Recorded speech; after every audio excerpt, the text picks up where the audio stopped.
Hello friends, இன்றைக்கி நம்ம வாழைப்பூ வடை எப்படி செய்யுதுன்னு பார்க்கலாம். அதுக்கு ஒரு சின்ன சைஸ் வாழைப்பூவில் உள்ள நரம்பெல்லாம் எடுத்துகிட்டு க்ளீன் பண்ணி வச்சுருக்கேன். இது கூடவே இந்த டம்ளரால் ஒரு டம்ளர் அளவுக்கு கடலைப்பருப்பு நல்லா வாஷ் பண்ணிவிட்டு 2 hours ஊற வச்சு எடுத்து வச்சுருக்கேன். இப்போ நல்லா அலசி எடுத்து வச்சுருக்கேன். இதை நம்ம குறப்பாக அரைச்சி எடுத்துக்கலாம். இப்போ பாருங்கள், நான் எந்த அளவுக்கு குறப்பாக அரைச்சி எடுத்துகிட்டு வந்திருக்கேன் அப்படின்னு. இந்த மாதிரி இருக்கணும்.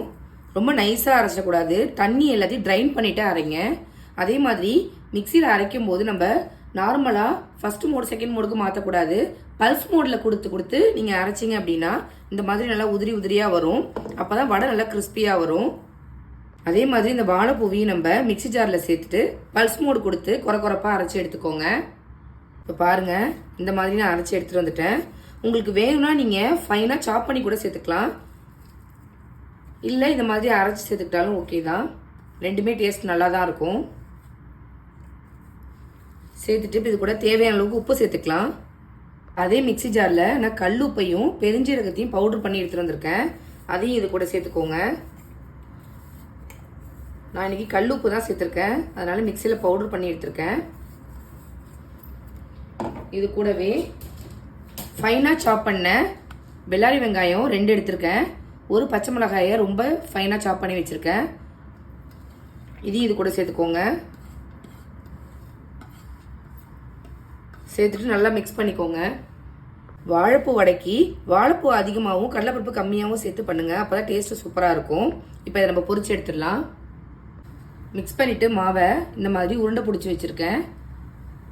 இப்போ எண்ணெய் சூடானதும் ஒன்று ஒன்றா இந்த மாதிரி ஃப்ளாட் பண்ணிவிட்டு உள்ளே சேர்த்துக்கோங்க.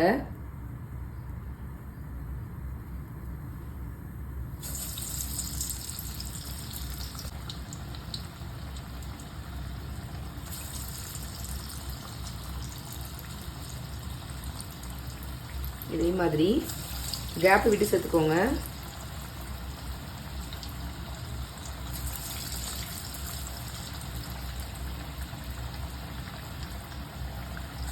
வேகட்டும். இப்போ ஒரு சைடு வெந்துருச்சு, திருப்பி போட்டுக்கலாம்.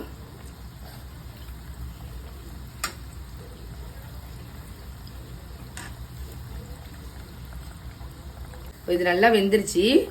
ஒரு பிளேட்டுக்கு ட்ரான்ஸ்ஃபர் பண்ணிக்கிறேன்.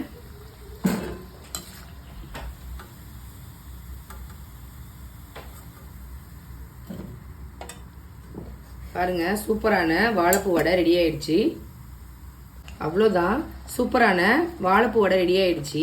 இது பாருங்க, மேலே எவ்வளோ கிறிஸ்பியாக இருக்குன்னு. உள்ள நல்லா சாஃப்டாக சூப்பராக இருக்கும். நீங்களும் இதே மாதிரி உங்கள் வீட்டில் செஞ்சு பார்த்துட்டு எப்படி இருக்குது அப்படிங்கிறத கமெண்ட் பண்ணுங்கள். நான் போடுற ரெசிபிஸ்லாம் உங்களுக்கு பிடிச்சிருந்தா நம்ம சேனலை லைக், ஷேர் அண்ட் சப்ஸ்கிரைப் பண்ண மறக்காதீங்க. தேங்க்யூ.